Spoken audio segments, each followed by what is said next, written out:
Hey babe, the big day is finally here. We've been waiting so long for this and I'm so excited. Austin, it's been 10 and a half years, 125 months, 3,796 days since my entire world has changed. The past 10 years have flown by, and trying to sit down and put our story into words would take a lot more than this page. We've grown up together, and I cannot believe that God brought me the most beautiful, smart, caring, and genuine person to go through this crazy life with and be my best friend. In this moment, I feel so incredibly lucky to have met my best friend when I was just in the 8th grade. You are my sunshine and my best times. I'm looking forward to starting the next chapter in our story, and so unbelievably excited to call you my wife.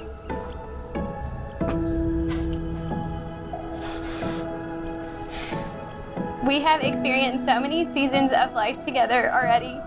So many happy moments, hard moments, and a lot of change. But the one thing I've always been certain of is us.